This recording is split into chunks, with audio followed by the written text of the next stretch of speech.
Thank you, Noreen, for the question, which was also, I think, an issue for a number of other people that wrote into our Facebook. In the wake of Sandy Hook, which we're now about day 35 or 36 when taping this, the new Congress has been convened, a gun violence task force has been formed, legislation has actually been introduced, and the President obviously moved forward with 23 different executive orders,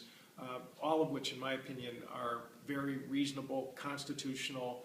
efforts to try and plug holes that exist in our background check system, making sure that mental health records that one arm of government is in possession of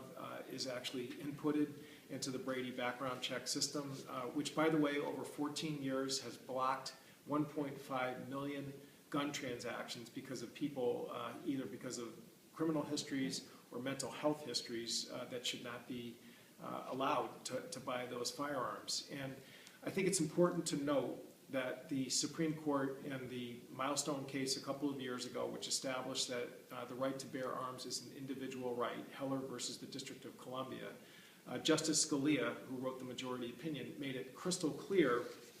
that nothing in that decision inhibits the ability of society to prevent people with criminal records or with mental illness from acquiring firearms. Those restrictions are definitely constitutional, even within the framework of that court's decision, which upheld the Second Amendment individual rights of Americans. And I think that's a framework that legislation moving forward in this Congress, which again strengthens background checks, makes them universal so that private sales, gun show sales are not going to be excluded from background checks, that ammunition sales, which again others have asked about, also have to be done face-to-face, not through the internet, which Holmes out in Colorado used to acquire over 6,000 rounds of ammunition through online internet purchases with absolutely no record checks. And also that we are going to limit the high-capacity ammunition clips, which again, if you read Justice Scalia's decision, the commercial sale of high-technology weapons are also something that society has the right to restrict or regulate under the Heller decision. So again, the President deserves great credit for moving forward with smart, common-sense changes to fix the system that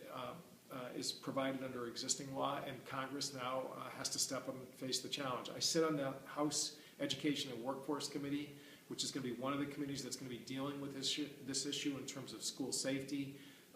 The proposal by the President to provide more resources for school resource officers, to provide schools with more resources for mental health services, particularly through school-based